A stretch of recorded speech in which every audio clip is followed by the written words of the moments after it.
Hello there, powerful changemakers. This is Lorna Li, your host for Entrepreneurs for Change, and I want to thank you so much for listening to this show. Whether you're in your cube, driving your car, shopping for groceries, just know that you are a part of a movement of change-making entrepreneurs turning business into an unstoppable force for good.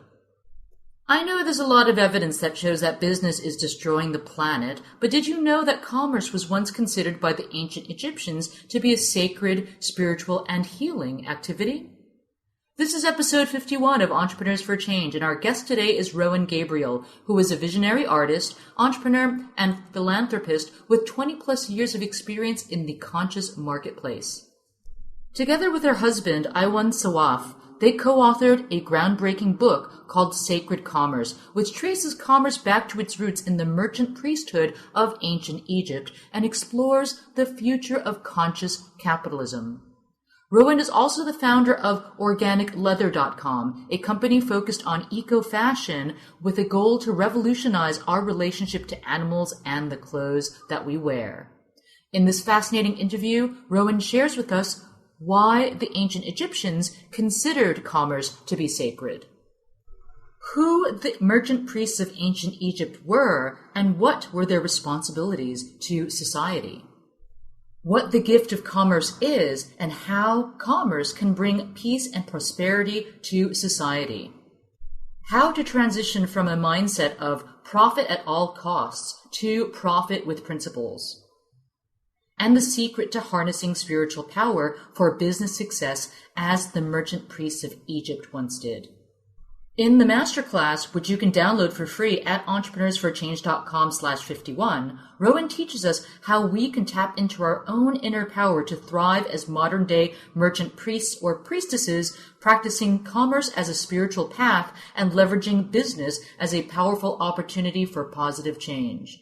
In this masterclass, you will learn what sacred commerce is and how we can practice it now, why commerce became corrupt and how to bring back the sacred to commerce, how to break free from negative emotions around money and financial transactions as modern-day merchant priests and priestesses, what the pulse is and how and why you should connect with it, and much, much more. Tools, people, and resources mentioned in the interview can be found in the show notes at entrepreneursforchange.com/51. Are you ready to be the change? If so, you've come to the right place. You're about to join a movement of entrepreneurs who are empowering people, saving the planet, and turning their passion into profits while creating the lifestyle of their dreams. If you don't believe us, check out our website at entrepreneursforchange.com, a place where you can be inspired, mentored, and supported by a tribe of change-making entrepreneurs just like you. Now, before diving into the interview, I want to encourage you to rate, review, and download Entrepreneurs for a Change on iTunes. This really helps us reach more people with inspiring stories of entrepreneurs who are changing the world. Also, if these stories inspire you to start a world-changing business of your own, head over to our website at entrepreneursforchange.com and download the Business Changemakers Toolkit to get a jumpstart today. Now on to the show. Hello there, Rowan. I'm so glad to have you with me on the show. And I want to say that I really enjoyed reading your book, Sacred Commerce, to discover that actually the roots of commerce were indeed based in spiritual principles. So I would love for you to introduce yourself and the work that you do to our audience first, and then we can dive into the concept of sacred commerce. So first off, tell us who you are and what is your business, or what are your businesses. Thank you so much for having me on, Lorna. It's a real pleasure to be a part of what you're doing. I would say I'm basically a serial entrepreneur, and my husband and I basically have an incubator. We work very much as a team.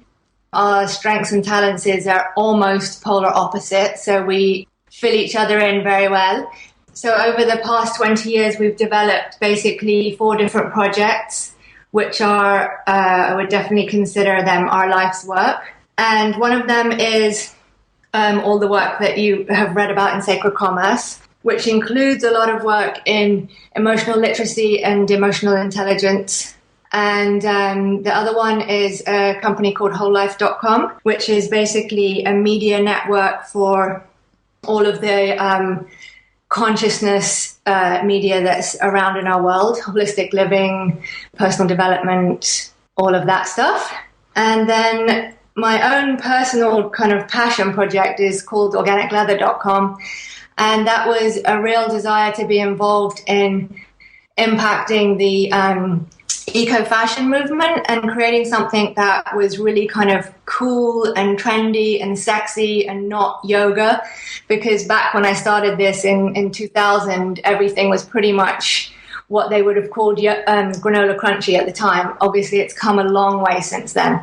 But yeah, those are my main projects. So can you describe what your ideal customers or clientele are? Who exactly do you help through your businesses? Well, obviously different ones. So with the emotional literacy work, our company is called Kids EQ, and this is really directed towards parents and teachers. And then with wholelife.com, our customers are everybody that's into holistic living. So that one's very, very wide. And with Organic Leather, maybe a little slightly younger, kind of hipper. It's a little bit more trendy. It's a jewelry based line. So that's my kind of design fun side. So I love that you're like so many of us entrepreneurs, which is prolific and somewhat serial. And obviously you have a lot of, creative energy that you like to, channel into different projects that, are profit driven. So I'm kind of curious to know what inspired you to become an entrepreneur. Was there some type of aha moment that led you to embark on this journey? A series of moments, maybe. When I was 18 and about to leave school, I can literally remember being in the classroom and just having this kind of aha moment of how if communities just started one thing at a time and rolled over the profits into the next thing, that they could start a cafe and then a bakery and then whatever, and just profit share and really kind of create things that brought people together. And so I had this idea of, creating interconnected businesses. And that also came from my internship during college, was working as an environmental documentary producer, assistant producer. And so I had been to a ton of the environmental documentaries and really knew a lot more than the average kid my age about what was going wrong on the planet. And that really led me very much into my spirituality and kind of going, okay, there's got to be more to this picture. I don't believe that I'm doomed, which is what all the movies were telling me. And feeling that the way I could really have impact on that was through taking the spiritual insights I was receiving and implementing them through business. I really saw business as the modern day avenue for change. I would say that the path of being an entrepreneur is not necessarily one that's for everyone. It can be incredibly difficult and, challenging. I think in that, like, as entrepreneurs, we don't have an established, a career track record. Like, okay, here's level 1 and then here's level 2 and here are your deliverables and metrics and all that. It's like we're charting our own path, and, we often have to take the full brunt of failure. If something happens to us, personally, or even to our business, then there's real financial impacts that that are associated with our risk taking in life as well as in business. Curious to know what drives you to be an entrepreneur, to have that courage to walk this challenging path. Is there any personal story that you would care to share with us that actually, makes that really exemplifies why you've chosen this path and why it's meaningful to you? I think it's very similar to what you talk about on your website. It is that passion to be of impact in the world. And in the face of that passion, that kind of carries me over, all the various roadblocks one encounters. Okay, so, a lot of the entrepreneurs I speak to definitely speak of this passion and speak of their sense of purpose. And I do think that for many of us who are purpose-driven entrepreneurs, it's almost like there really isn't another choice. It's what we're compelled to do. And we're compelled to do it through business, whereas others might be compelled to do it through activism or, charity work. Yeah, I totally agree. So the curious thing to me, and which is why I found your book so refreshing, is that, having been involved in environmental activist work for some time, like I spent I've spent about 10 years in the nonprofit sector and worked on Tibetan cultural preservation. I've worked in environmental activism and sustainability. Speaking of documentaries, I co-produced an event that hosted Al Gore for United Nations World Environment Day, and he gave his groundbreaking presentation on climate change that eventually became the movie An Inconvenient Truth. And so, being in that kind of activist world, one of the predominant messages that we as activists, we're kind of told to endorse, is that business is kind of evil. Like, business is evil, corporations are evil, we have to fight against, corporations and capitalism, it's just all bad and destroying the planet. However, what you bring up in your book, Sacred Commerce, is that commerce actually had spiritual origin. So I'd love to ask you to share with us what your research into sacred commerce has revealed to you. And how we might be able to bring back those values into modern day economic activity. I would love to, and really that's the reason that we chose to write a book and to share what we found, because we found it so inspiring ourselves in our life's work. So basically, back in the time of the pharaohs in Egypt, when all of the Isis, Osiris, and all these kind of mythical characters that we hear about if we happen to be lucky enough to go to a tour in Egypt, or if we read a book about them, there was the active kind of system of learning was in the priesthood. So people would go into the temples and they would learn to be, healing priests or scribe priests or temple priests or all of these different trainings. And within the training, basically the kind of equivalent to a modern day PhD at that time was to become a merchant priest. And in order to become a merchant priest, you actually had to do the trainings of all the other priesthoods. So you had to learn about the healing and about the writing and about all of these other, topics in the priesthood. And then you could put your cherry on top and you could learn how to be a merchant priest. And that's because the merchant priests were considered to be the people responsible for the peace and prosperity of the nation. And if you really think about it, that makes so much sense, because obviously at that time in history, there was, much more kind of tribal warring and these kind of things with neighboring countries.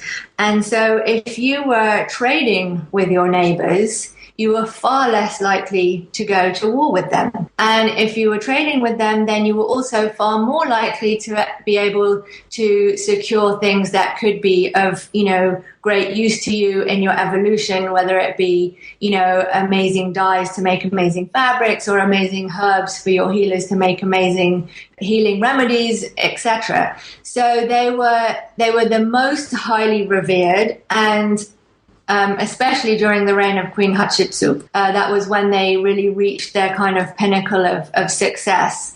And then as the more kind of warmongering people would be in charge, they would be, demoted, and the warmongers would be promoted, and things would change. But when they were really at the height of their power, they put into place things like, these incredible systems that still exist, even parts of them still exist even today, where the Nile is controlled so that it, feeds all of the fields properly, and all of these things that allowed Egypt to prosper.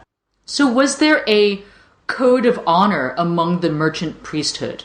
Good question. I would say probably yes. Definitely as the kind of meme and the thinking of the merchant priesthood went forward and the baton was taken by different other elements throughout history, like the Mount Templar, there was definitely that sense of a code of honor. Definitely. So has the concept of merchant priesthood actually extended from the, time of the ancient Egyptians, even, throughout the ages? Is there a continuous lineage, or were they different societies operating in separation from each other, but who somehow arrived at the same principles? I mean, you mentioned the Knights of Templar, and I'm not knowing too much about, ancient world history. I don't really know what the relationship might be between the Templar Knights and Egyptian society and culture. So I'd love to hear what you discovered. We definitely, I mean, in the book, we give kind of a brief history that takes people through different times in history and shows the role of commerce in the evolution of humanity.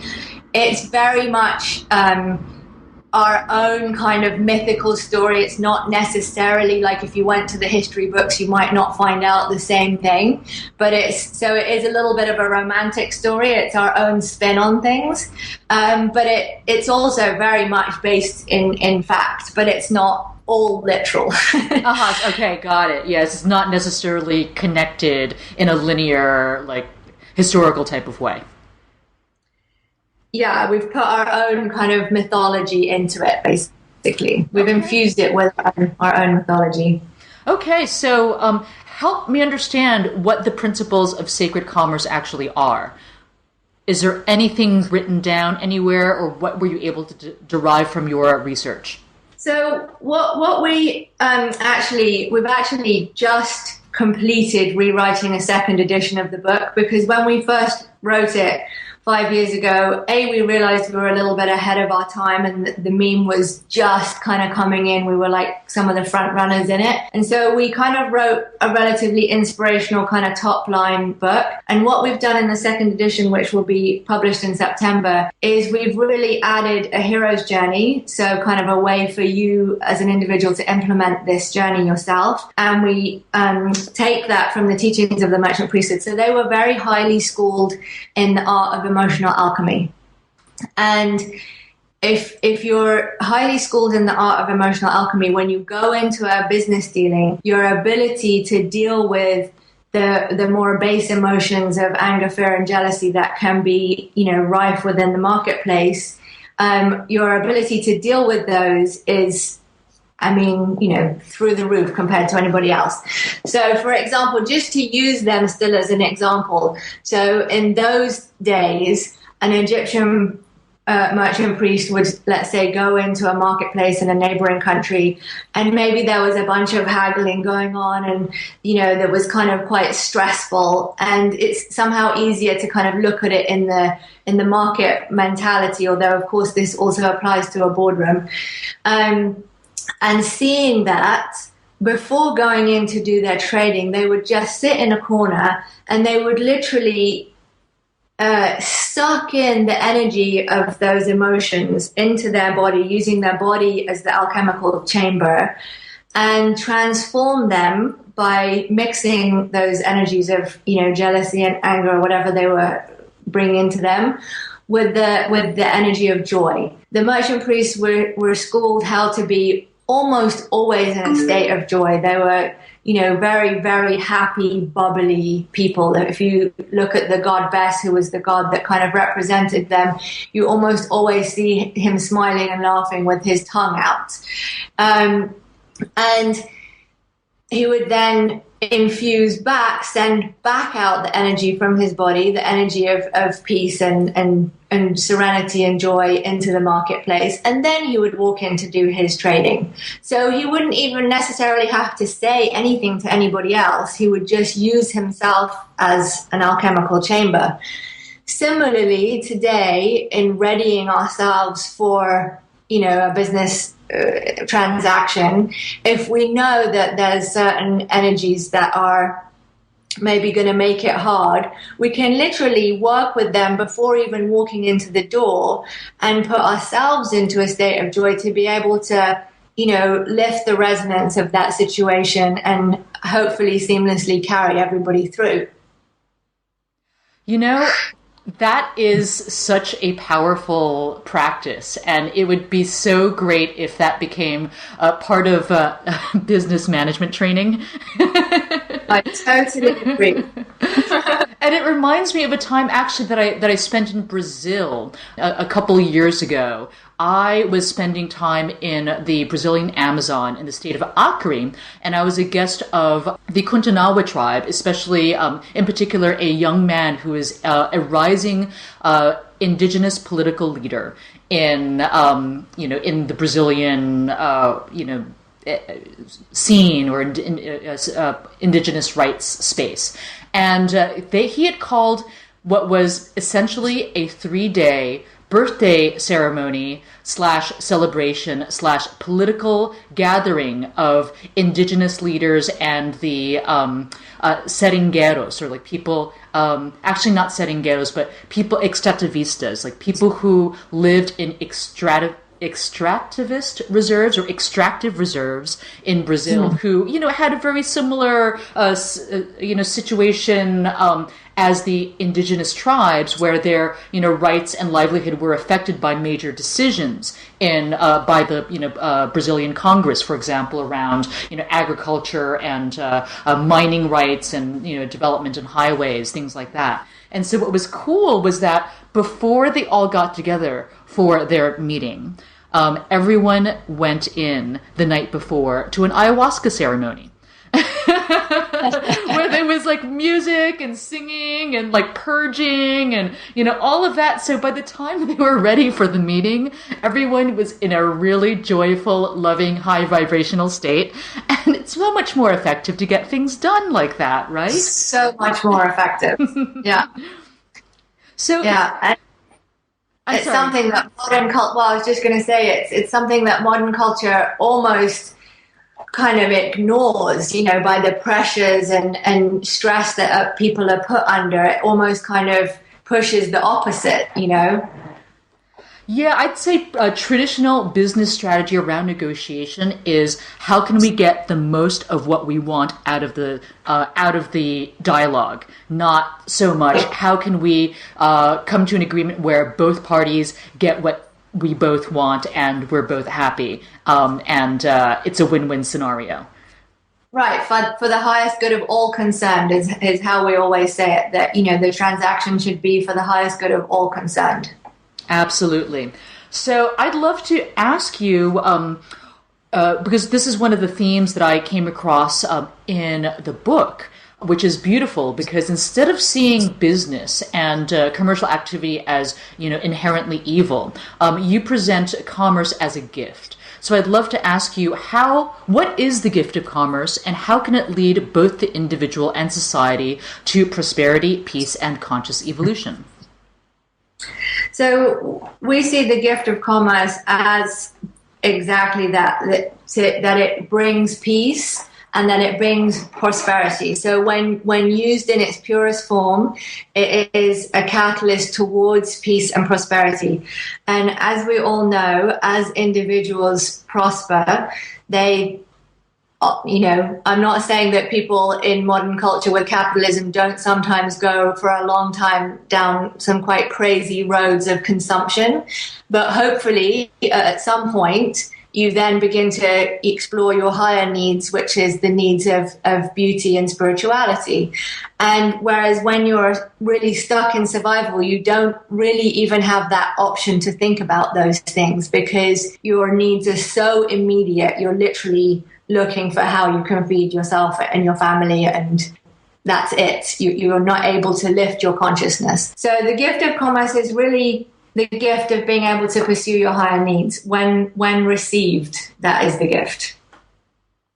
So given that so far it seems like the predominant paradigm of business has been based on shareholder maximization and profit at all costs, as opposed to profit with principles, this old paradigm seems to have been a powerful driver in social inequality and the environmental destruction of the planet.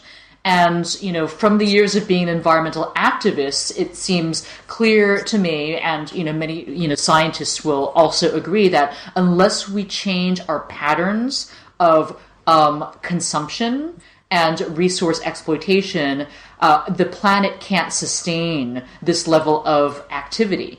And yet, business as usual seems to be driving this. So, do you think it's possible for us to change the direction of consumption and the direction of business, so that we actually do embody more of an orientation towards profit with principles? And if so, what trends or examples do you see that support this theory that we can turn things around? I'm an eternal optimist, so I absolutely believe we can turn things around, apart from the fact that all my work is towards that happening. And I think that when you look at it more from the spiritual perspective, our focus on the external, especially as environmental activists and all of that, it has been, a distraction to some degree, and that when we refocus on more of the internal process, which is why in the book we really talk about the first element of the return that commerce gives you being the return to self, which is, how did you grow? How did you become more? How did you learn more about yourself? Basically, your spiritual journey. This is your first return that you should look to, and then your return to people, planet, profit. I think that as people return to much more of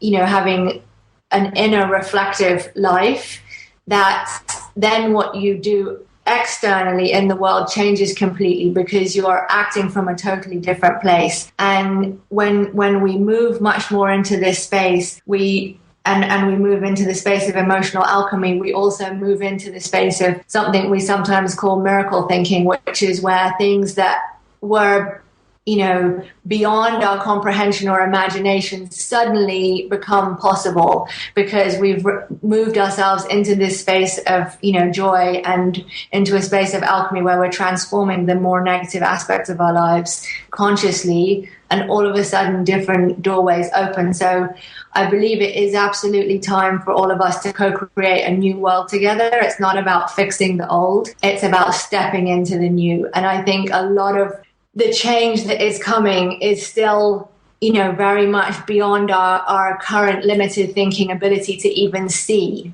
which is why the inner transformation is so key to being able to get to the answers.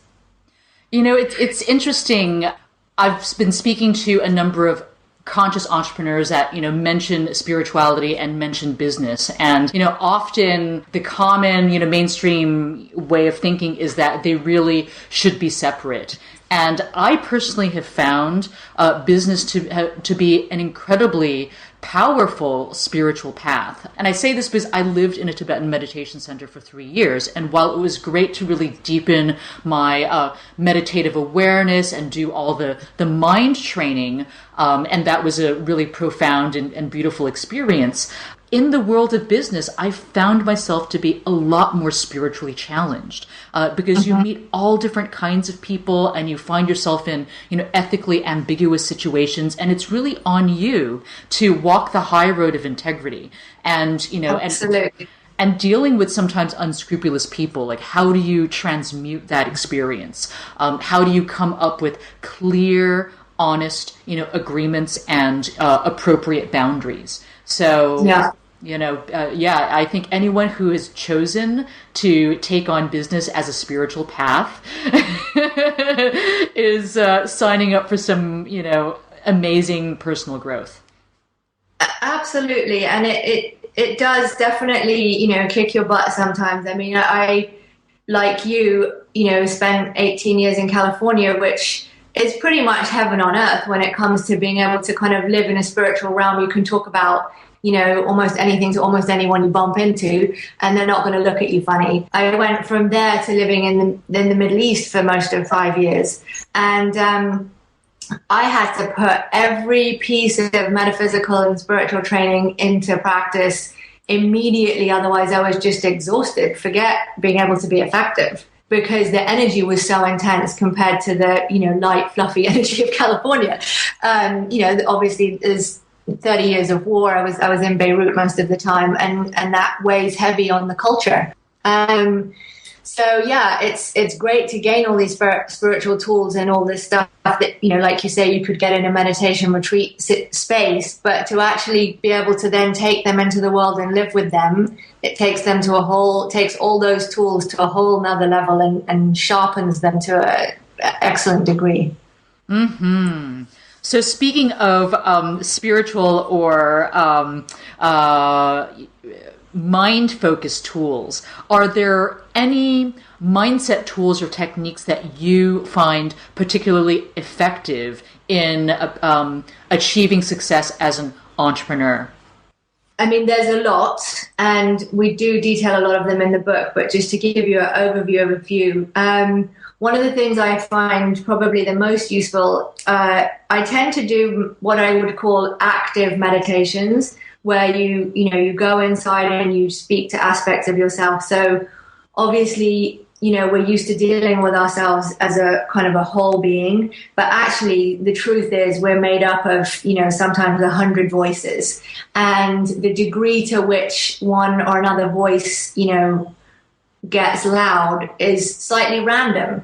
But without knowing it, you can suddenly have, your angry voice like screaming the house down, and you haven't actually even realized yet. So when you can take those voices and kind of go in meditation and separate them out from yourself. So like I'll go in a meditation and I'll, sit around a table with my anger and my jealousy, for instance, and find out what's going on if there's a situation that's not, going very well for me. And I'll get their feedback, kind of real time. So in a way, I'll separate out the big me, the more conscious me, from the other kind of voices of doubt or anger. And then I'll sometimes do some healing work on them if they really have been kind of traumatized by a situation. And then I'll hug them back into myself, because obviously they are me. But by separating them out, I'm able to more clearly understand their concern. And instead of it having to be addressed by my business partners or colleagues, I can address it and then go as the bigger me back into the meeting or whatever, with kind of more understanding of my position, because they've actually real time told me what it is that they're scared of or worried about. So that's an excellent technique. And I always do it in conjunction with my higher self. So I'd always count myself down into a meditation and go, to a neutral place somewhere in nature and invite those aspects of self that are maybe causing some stress in my reality, and, discuss things with them. And then, so it just makes everything much more conscious. I always remember one of my dear friends and a great teacher saying, life is random only for as long as you refuse to reflect. It is the reflection that stops it from being random and puts order to your chaos. Thank you for sharing that. I will try that technique. Please do let me know. Great. So we're coming to the end of our interview segment. Let me ask you my favorite question that I love to ask changemakers. And this is a very hot topic of debate in one of my entrepreneur communities, where all these different people were chiming in on what they thought the most effective way to change the world was. So I'd love to ask you, as a seasoned professional change maker, what do you, Rowan, think is the most effective way to change the world? Change yourself. Nothing changes until you do. The world is your mirror. It's nothing but a feedback mechanism to how well you're doing. And the nearer it is to you, the louder the message, and the more you need to work on it yourself. And the more it pisses you off, the more directly it's related to you. Hate to tell you. Okay. Thank you so much, Rowan. I got lots to work with.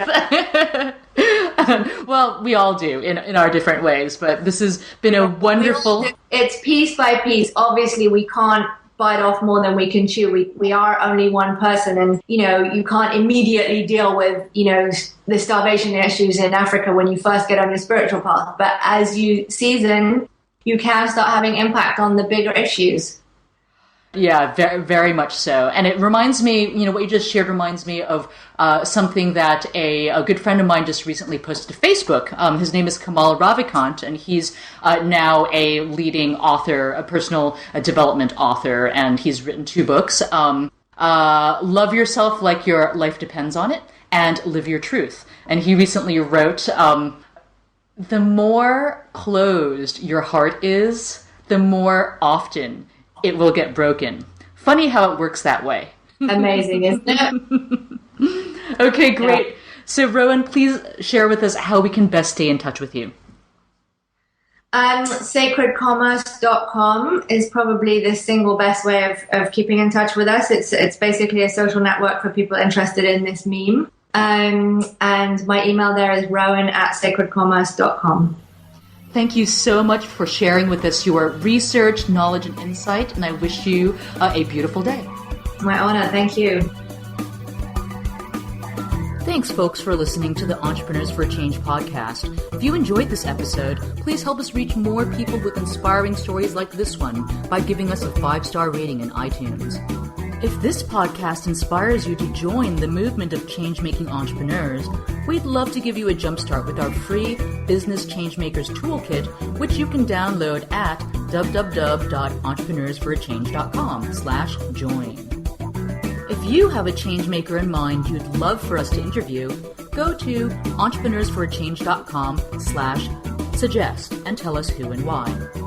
Finally, feel free to stop by facebook.com/entrepreneursforachange to share your thoughts and say hello.